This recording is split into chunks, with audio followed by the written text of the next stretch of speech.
Welcome back, folks of the frequent the EnduroJoe YouTube channel. Today we have my good buddy Dan, who is from down at Albuquerque in the New Mexico Meta. He's a huge member of the community and promotes it in so many different ways, as well as maintaining a beautiful family and making sure your packages go where they're supposed to. So I met Dan, I don't know, maybe a few years ago. The OG guy here in Colorado, Rob, said, "Hey, we got a New Mexican coming in." I said, "Fantastic! Let's get a caveman in my garage." And the rest is history. We drank a lot of beers. My Toha and his area, and they kicked the piss out of each other. I think we both just had one unit left, and then we drank and made fun of our teammates. We did. And so then after that, who knew that we would be partners in crime for the 2014 Rumble on Route 66, man. So cheers to you for all the badass hard work you put in for making that shit happen. Cheers. Always a cheers. Always a cheers. So let's just jump right into it, man. How did you start wargaming? What was your kind of segue into this nerdy hobby? Oh man. Well, I'm old and old school. I am 45 years old, and I've probably been gaming for easily 30 years. I started gaming when I was growing up in Detroit because it gets cold. And I don't mind playing hockey. I don't mind, when you're young, you don't mind going out in the cold. But even then, it got so cold, we were stuck inside. So I remember we used to play D&D. And we'd be playing D&D during the winter, and then it started in the summer. And then, thankfully, my mother got tired of the cold. We moved to New Mexico, which is awesome. I really like the state. It gets a little cold, but snow leaves by noon every day, so I love it.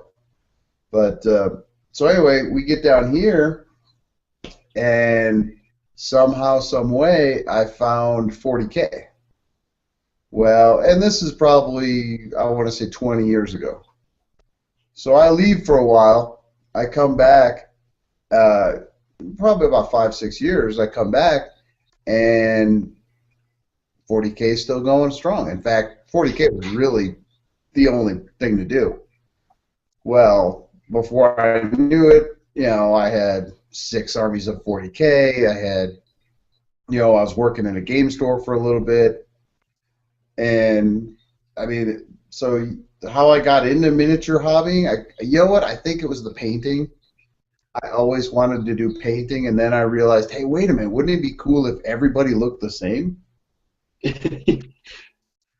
And then you go, well, wow, that looks really cool, having everybody look the same color, and then it progressed. And then I started realizing, wait a minute, I didn't like painting all the same color. It was neat at first, but kind of grew old after a while.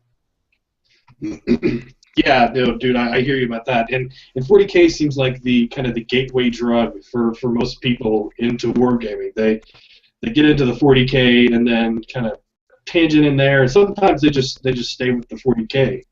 Yeah, sure. I mean, it's easy. I mean, it's prevalent. It's the big company, and all the kids play it because it's kind of a kids game. The rules, I don't want to insult anybody, but the rules are kind of kids rules. At least when I was playing, and I haven't played 40K in probably 10 years now.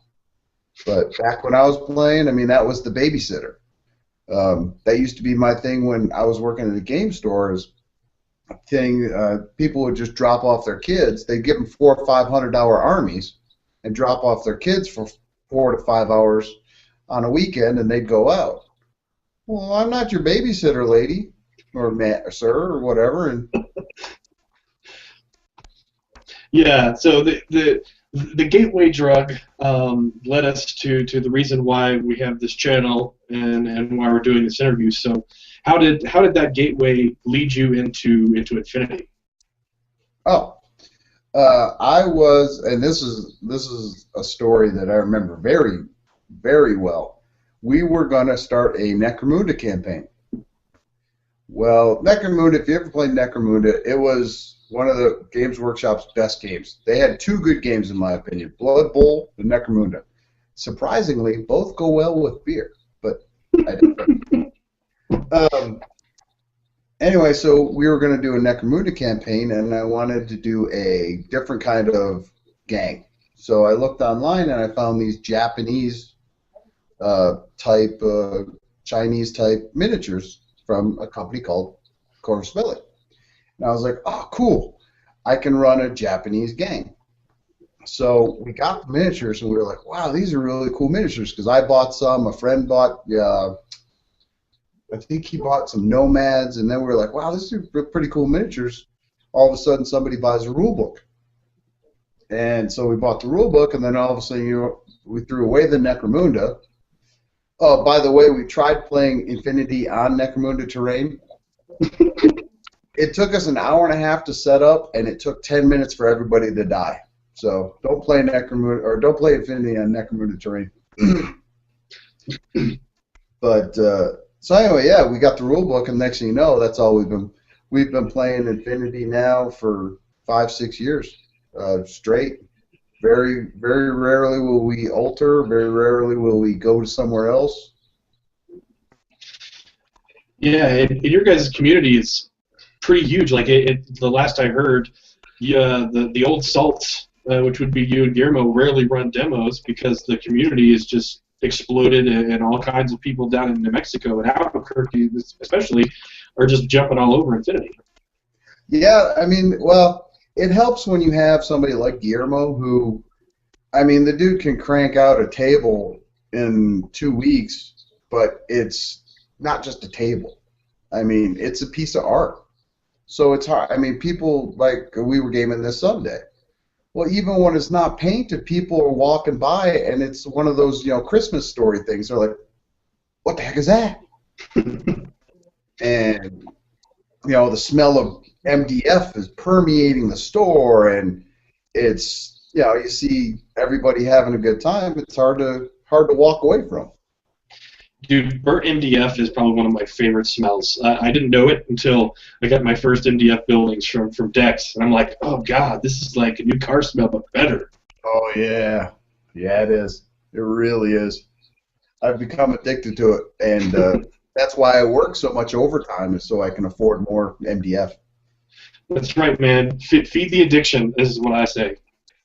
Well, so, what and we're kind of in a transition period, but talking about 2014, what was your favorite army or sectorial for that matter to play for ITS 2014?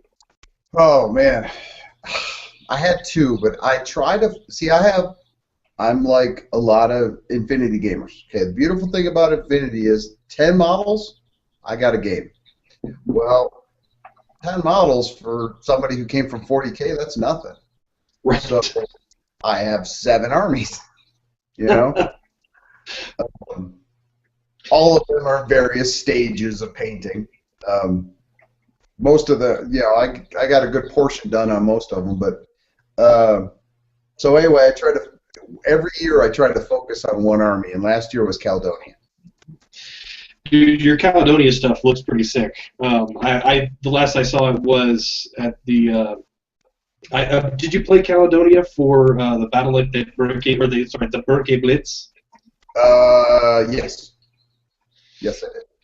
Yeah. The only thing I remember is your Caledonia is quite strong. I really hate your HMG Mormer. He's a pain in the ass and a big, huge bastard.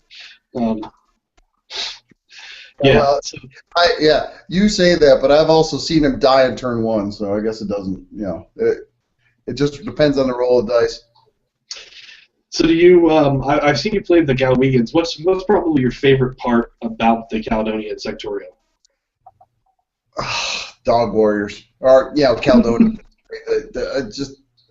Those big, hairy, wet dog, it's the way they run across the table is just so much fun.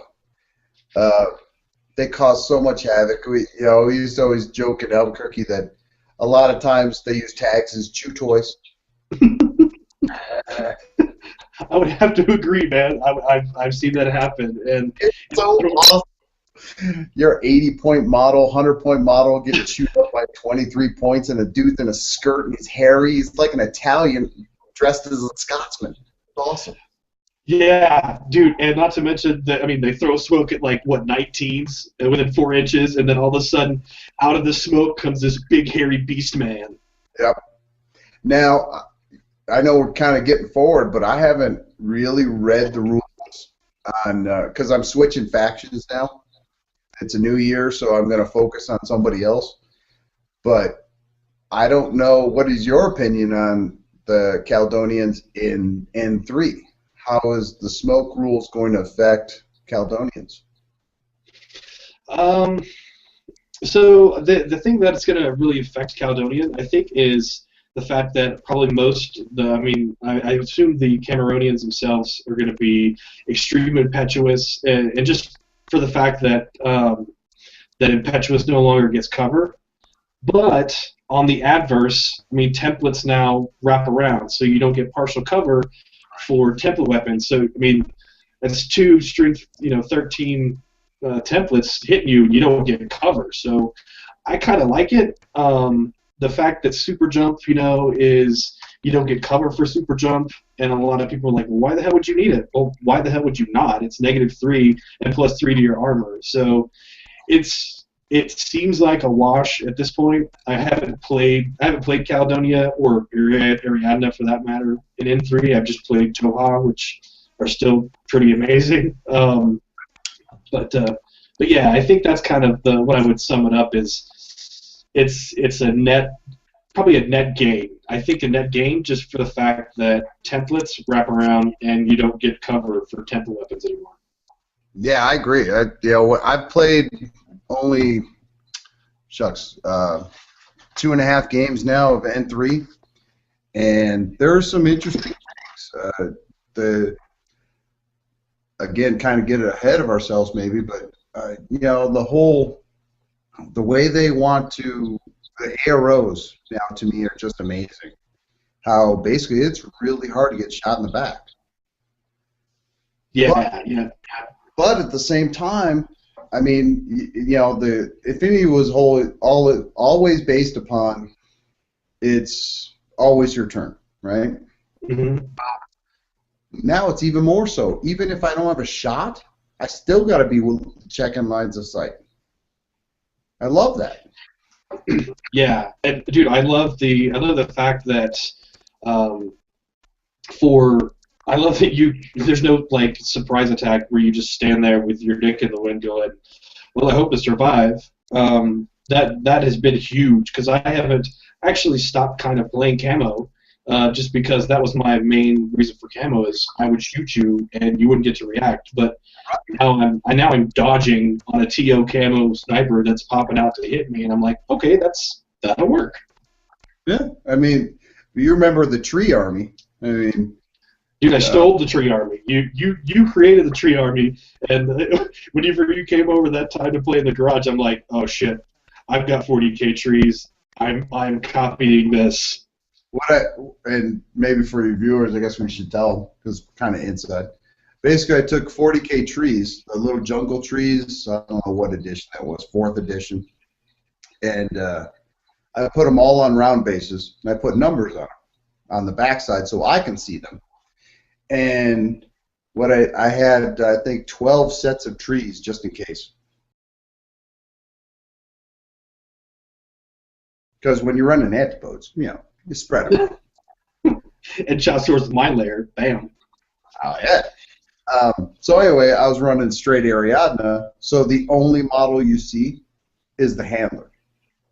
Antipode control back in that day, and you always held that off to reserve, so you see nothing but 12 trees on the table. You have chasseurs, you have scouts, you had I had rangers, tank hunters. I love tank hunters. Yeah, who doesn't, man? But it was a very squishy army. It just died horribly. But it was always fun to play when you didn't know if it was coming. Right, because you don't. Yeah, dude, I love the trick of. I think dude, I stole a lot of stuff from you, and one of them was probably the Antipode controller holding that chick back. I'm like, oh, dude, I didn't even think about holding her back as the last model. And then you're like, oh, my last model is this bitch, and then usually, 98% of the time, your opponent would go, fuck. Well, and then you're like, well, is it under 1, 2, or 3 little trees? Or, Yeah. Not enough people used to split up their antipodes. They used to drive me crazy. I'm like, split them up. Have fun with it. Yeah, I sometimes like to later on in life use one antipode and just prone it on top of a roof, or just put it on top of a roof, and then have two under one camo token, and then typically as a vanilla Ariadna player, something on a roof that's a camo token is probably a tank hunter, and I'm hoping that they're going to waste orders trying to discover it, and if they get it the first try, then I'm sad pants, but if they spend like 3 orders, then it's totally worth it. Yeah. Oh, yeah. I like to use my antipodes as missiles. Well, I mean, you say, okay, well, I see your setup and, whatever, whether you deploy first or I don't. But then I go, okay, that's the model these antipodes are going after. The chew toy. Yeah, the chew toy. And you go get them, boys. Go get them. Get them. Yeah, dude, and then they typically would destroy the first thing they touched. I mean, they may be able to ping pong to something else, but man, antipodes, they're so potent, and they got cheaper with N3, dude. I'm like, okay. They're 25 points. So that's my question. All right, here's another question, and I don't mean to, divert or anything, but so it seems like Corvus Belli's going to cheaper models. When you're playing certain armies, now I play a lot of Hack Islam, Ariadna. I mean, you're going to feel it's going to be easy to see 16, 18 models in a Hack or an Ariadna army. Do you think that's, typical? Do you think that's, do you think it's just to sell more models? What do you think? So I think they tried to kind of balance the points with skills. I mean, for instance, Boss and I played a game. I was Toha, he played Hawk Islam, and he played QK, and we added up the points between, what it would be like in N3 and N2, and it was 53 points. And so his army came to 353 points rather than 300, just because, like, the freaking remotes are so goddamn cheap now.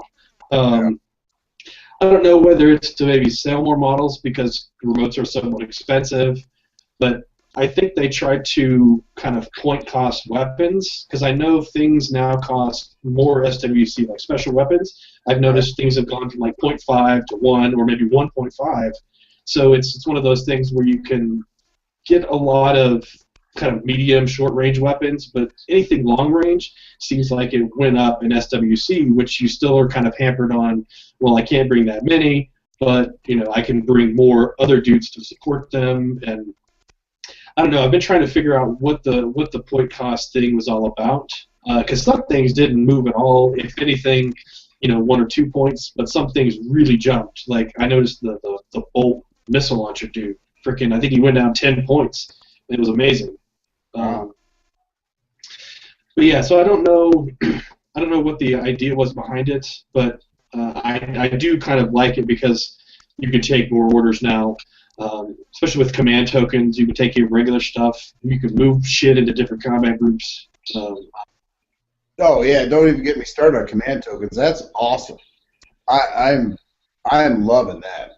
Like I said, I only got 2 games in, but in every game they've come in handy. So have you pulled or have had pulled on you the what is it? The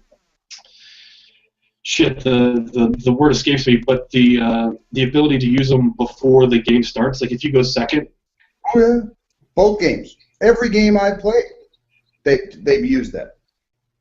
Did they limit you to 1 command token, or did they take 2 of your regular orders? My regular orders. Yeah, that shit's a bitch. Oh, that's bad. But again, go ahead.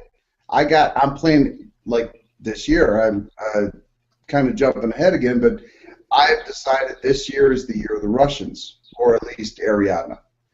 I'm waiting for the Russian sectoral to come out, but I thought I would get ready. So I'm starting to play more Ariadna this year. Vanilla Ariadna, even though Caledonian's Ariadna, I know. But so anyway, you take two orders all you want. I got 14. That means I have 14 left. Okay. And Yeah. I got veteran HMGs. Dude, the veteran skill now is amazing. That was the bane of my existence. I have several friends who travel the country and who I know across the country who are badass. I'm going to throw some names out. Frank in New Jersey is just amazing. But my buddy Tony, who is now in Seattle, Washington, that dude has played a veteran Kazakh against me almost every time, and every time that son of a bitch has owned me. I'll rain hell down on him, and he owns me. So now to actually play that model, I like it. I like it. Yeah, dude. I'm only assuming it's the APHMG veteran Kazakh. That'd be the one. Yeah. Oh man, it's yeah. I'm really excited for the Russian sector. I mean, yeah, there's U.S. Ariadna, but whenever I play vanilla, dude, it's usually probably 45% Russian, and the rest of it's French and Caledonia. Sure. Well, I'm looking forward to it. I mean, and it's like anything, I'm also looking forward to the Yaojing heavy infantry, sectoral. I mean, how cool is that? Yeah, dude. The models that they're cranking out as of like a couple of months ago are so dreamy, to use an adolescent word. Why not? We're old men. We're playing a game. You can use adolescent words. We're pushing around little metal action figures, as my wife would call it. playing on adult dollhouses, to coin an extra phrase. Yeah. It keeps me out of the strip club, sir. That's right. And if you have two options, strip clubs or little metal figures, what are you gonna do? It may come out in a wash. What's more expensive? But well, usually not. This is cheaper in the long run. Trust me. Yeah. There's for many other reasons that we shan't get into. So you played a little bit of third. What's probably the coolest thing you found with third edition? Man, so far, the AROs, or first off, being able to dodge any template.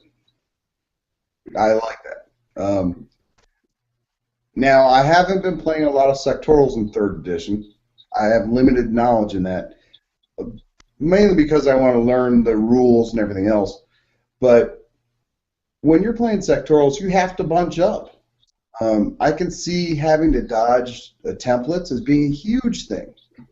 If I have no line of sight, but yet I can still dodge, that's awesome. On a reactive side. On an active turn side, I'm going to be pissed. Yeah, that Ford Observe guided missile launcher is less than awesome. Yeah, you're again the Katushka. I'm like, shit. Exactly. I'm playing Caledonians. I'm going to be pissed. But my antipodes the other day were dodging, flamethrowers, and I'm like, I can't even see you, but I get to dodge. The biggest thing I really have seen so far, besides the command tokens, is the AROs of it's hard to get shot in the back. Anymore, remember how the old days were, because I've never taken, I shouldn't say never, I've very rarely taken down a tag without anything besides regular rifles. And usually I'll get behind you, now do you turn? Okay, now I'll shoot you from this side, now I'll shoot you from this side. Yeah. But now it's going to be hard to do that. But I'm okay with that. It's just, now you have more tactical choices, and you have to make these choices. So have you guys opened up? So the one game that we've played here, I opened up the board a lot, and with the changes of N3 and then kind of the suggested terrain setup, it just makes it not a whole new game, but it's a whole new field for that matter. Have you guys done that? Have you opened up the boards a little bit, or is it? No, we refuse to open up the board, sir. Honestly, no, we won't do it. Having seen what happened in Spain, again, no disrespect or anything, but their tables are wide open, and that's different. Areas play differently, but in our areas, I mean, no, we a 4x4 table should be, in our opinion, my opinion, since we're talking to me, it should be condensed. I'm sorry, but I want to see terrain. I'm not, I'm not here to put 3 buildings down and show you a 40K or a Mordheim table. Hell no. I want awesome. Well, you guys produce amazing terrain, so I can see that. Well, that's the other thing. It gives us a reason to stay in the garage and drink some beer and paint up, tables. Yeah, not that you need very many reasons to stay in a garage and drink beer, but yeah, painting terrain is one good reason. So how do you? Let me ask you this. We haven't talked about it yet, but we've talked about command tokens. How do you feel about the new coordinated orders and how you do those, especially playing a vanilla army? Good question. Well, again, command token. It goes into command tokens or. So I used them in both my games because I'm a big fan of coordinated orders, especially when you're playing vanilla. We'll have to see how the PDFs come out for Human Sphere. Our link team's going to be the exact same, or are they going to be changed? I don't know. If I have to use a command token to do a coordinated order every time, then maybe link teams will become more powerful and I'll play more sectorals. But I don't know. I can't honestly answer that right off because I don't have all the information on that one. Yeah, well, and only playing a couple games, it's to me it's like they've given the vanilla armies 4 orders in which they can become a league team, and that's it. That's it. I'm not real happy with it, and you obviously, just like before, you have to be the same. You have to be regular or irregular. You have to be the same troop type, but still, I don't know. Maybe you could have. I don't know. I don't want to add. I don't want to speak before I have all the information on that one. Yeah, dude. Fair enough, man. So let's kind of get to what the hell is Rumble on Route 66 to close out our segment here. Let me say what Rumble on Route 66 is the granddaddy of dire states. It is the Mac Daddy of dire states. It is the Papa. What Rumble on Route 66 is we have 4 major metropolitan areas: Houston, Dallas, Denver, and Albuquerque. All play Infinity. In the middle of that is this dust bowl of a town that sounds like a Commodore, and it is Amarillo, Texas. And in that town is one, or I don't know if there's more, but we found one game store that is awesome. And we invaded it like a nerd nirvana. Hardcore invaded, dude. Oh. And it was, listen, I've been to Gen Con. I'll never go back because I have Route 66. In your backyard. Well, besides, even if I wouldn't go back anyway. Compared to Route 66, Gen Con's nothing. Nothing. All this was infinity, beer, and having a good time. That's it. It was great. Dude, and this year we're going bowling afterwards. So we incorporated a little bit of the birthday blitz after party with Rumble. So we're gonna be partying until like 1 or 2 in the morning. I think is when they close. I'm not allowed to talk about that, sir. It's not. This is for the not safe for work section, or the section that has yet to be released. Yet to be released. So one of your huge contributions to this is pestering terrain people and prize support, which, dude, last year was amazing. I'd never seen so much shit to give away. Last year we had over $1,000 in prizes for Rumble. This year I hope to do better. This year I've contacted already 27 companies for prize support. Of those, Shark Mountain Lasers, of course, I haven't even contacted Dex, but I know he's going, and Dex is like one of the most generous people I know. He's not going to be prancing this year. He'll be there. Oh, I was hoping he would prance while there. I'm pretty sure that we can get that to happen and videotape it. Unfortunately, I think it will. I don't know if Bill will show up from Arsenal, but another huge contributor to everything that is Infinity, and I haven't even asked him because he always supports. Super cool, dude. Already we've got ArmorCast has already said they're going to support. They didn't last year.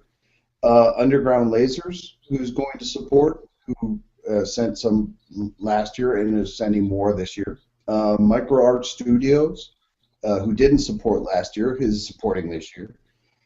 And I'm just waiting on everybody else to get back to me who supported last year. So, I don't know if I can keep doing this. You mean you don't know if you can keep getting terrain and then actually bringing it? It may just disappear.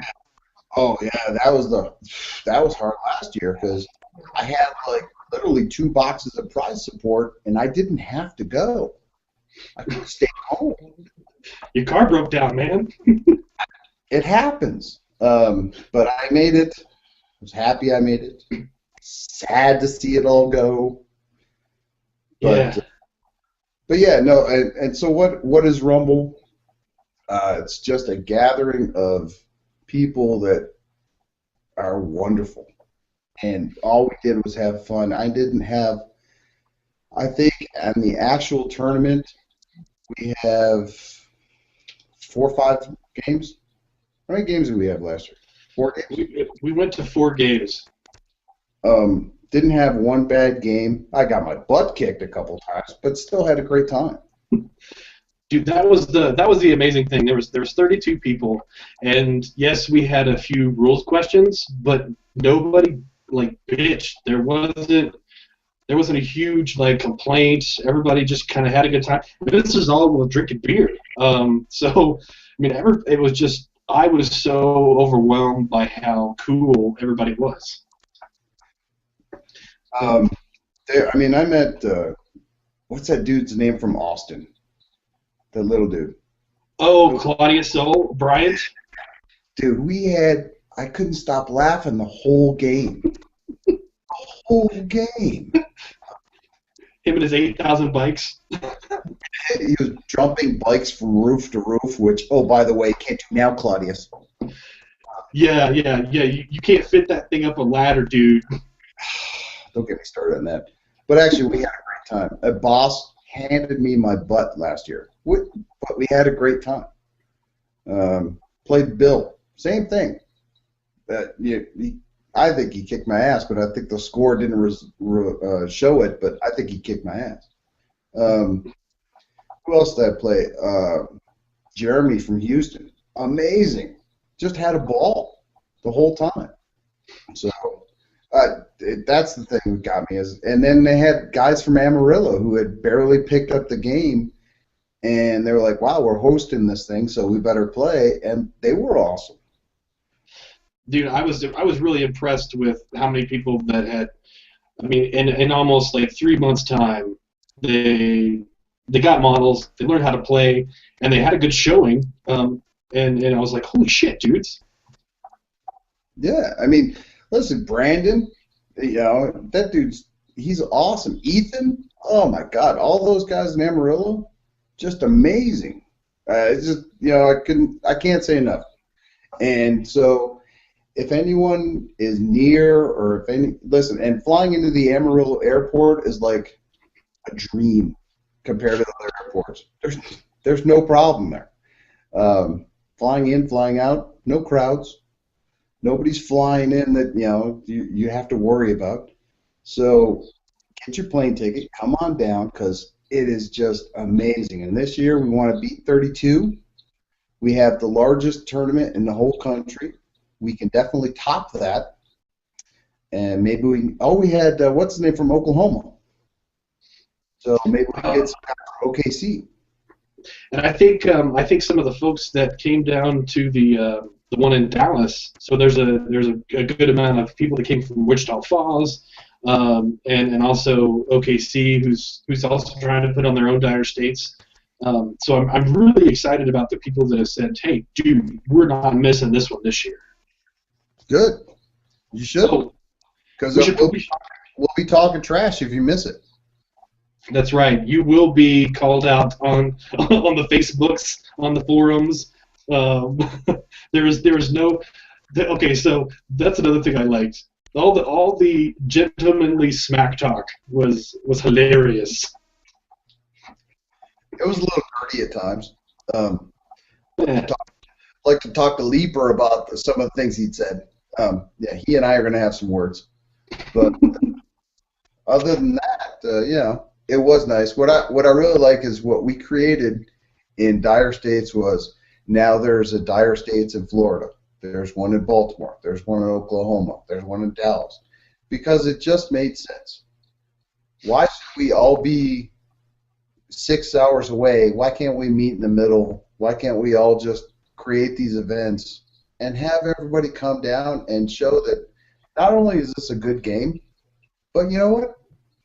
We have good people.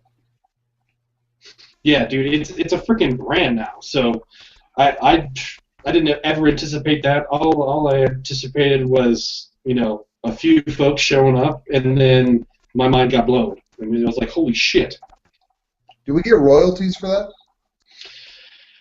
I don't even know if anybody ever makes any money off these. I think we may get street cred. But that may be as far as it goes. Your street cred, yeah. Yeah. Oh, so we should probably mention that it's March 14th this year, and the same place, the Table's Edge, will be hosting it. And what's cool is, so this year we can't drink while we play the tournament. It is what it is. We're all gonna go get drunk as shit after the tournament. But on Friday is going to be the open gaming, to where at 9 o'clock, all the Magic kids, all the Magic players, everybody else gets kicked out of the store, and the store becomes ours to drink and do showdown matches, team matches, do whatever the hell we want, socialize with other Infinity players until we want to go home and crash to wake up and start playing the tournament on Saturday.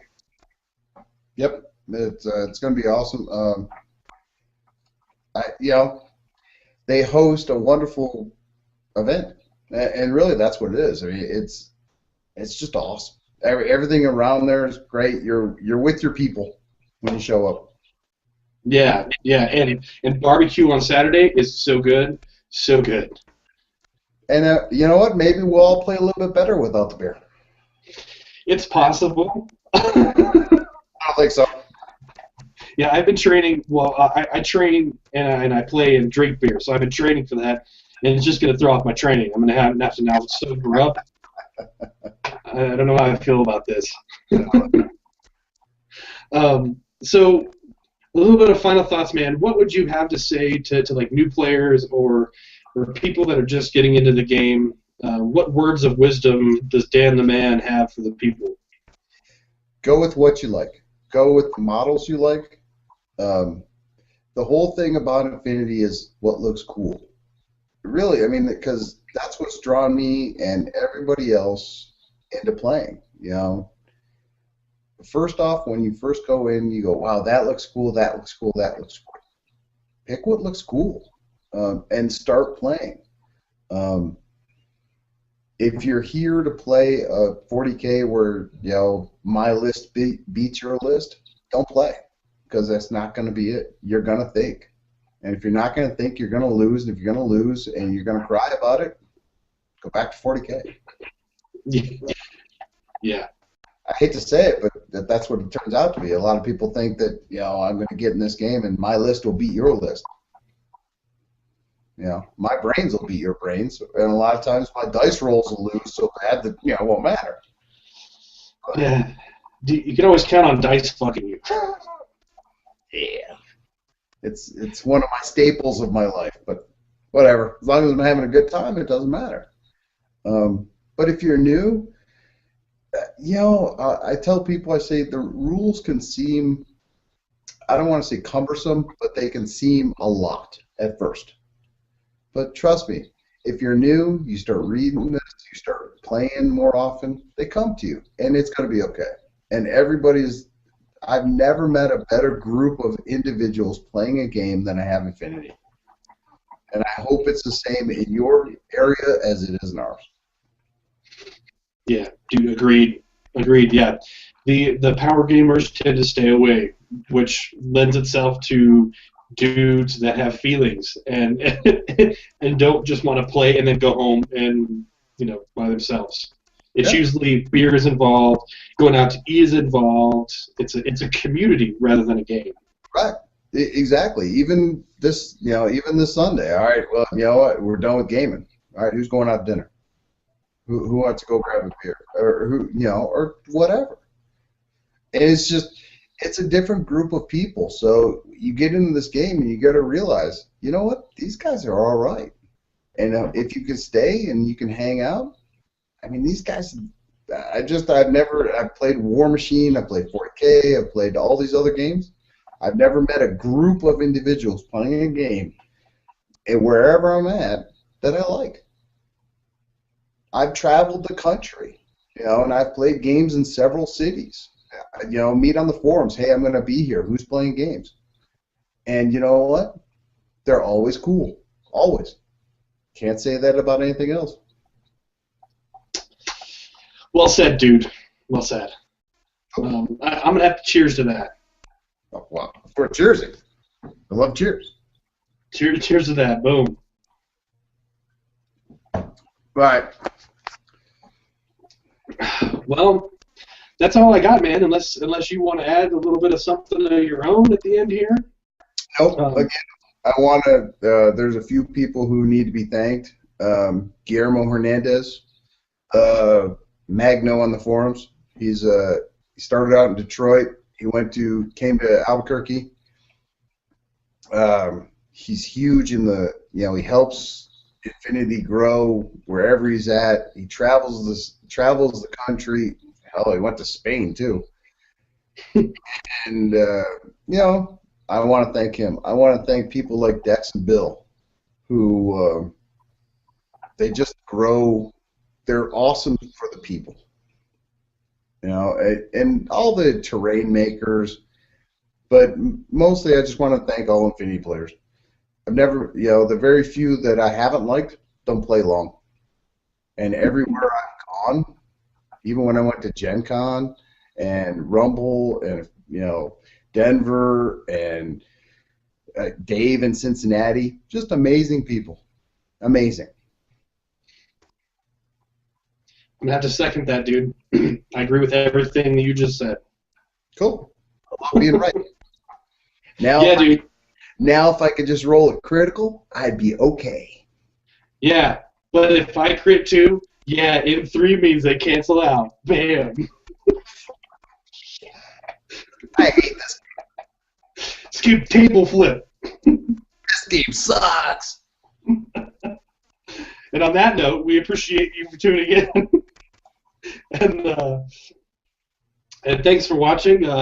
Thanks, Dan, for taking some time out of your day to bullshit about Infinity and drink some beer with me. It's always a pleasure, sir. Anytime.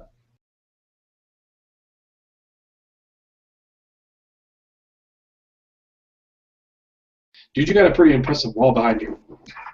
Oh, the man cave. Yeah. Yeah, dude. Yeah, that's it keeps that's for my 14-year-old daughter. Well, actually not for her. It's for the people who come over trying to see her. Hey, I want to show you this. So my wife did this, right? She made my room. Well, what she made was behind me. I'm going to try to do this while I'm talking. She made nothing but these things for all my Infinity models that are painted. That's a pimp, dude. Dude, my wife kicks ass. Yeah. But I'm We falling may have over to add that. We may have to add that to the end, man. because those are all Infinity models painted up. Oh wait, here's my other side of the room. See, there's more miniatures. Jesus Christ, dude. Those are old games though. Like this all Blood Bowl. That's all Confrontation, and that's all Necromunda. I've heard then- Confrontation minis are pretty badass. Yeah, they're okay. They're okay. And then these are just my dad was a typesetter back in the 70s, so I have all these little like boards that have nothing but miniatures on them. Oh shit. Mm. Jesus, dude. That was all my wife's idea. She's like, "Why don't we put your miniatures there?" I'm like, "You're really smart. You're really awesome. Are you single? Can we date? No. That's awesome, dude. I love like the spiked axes and maces and shit in the background. Oh yeah. Oh yeah. This one. Let's see if I can get it. This one here. This one. Yeah. That is. Guillermo calls that Instancialis. You pick that up, your dick's half heart right there. Yeah. I love it, dude. Not even no prescription required. Yeah, it's but yeah, this is the man cave. Here's the painting area. Oh, badass. No, not really, because all my paints are really in here. They just Jesus. oh well, sir. And you know what? This is all you need. This right here. You know what this is? A $1 first aid kit. Oh, your wet palette? Yep, wet palette. Yeah, dude.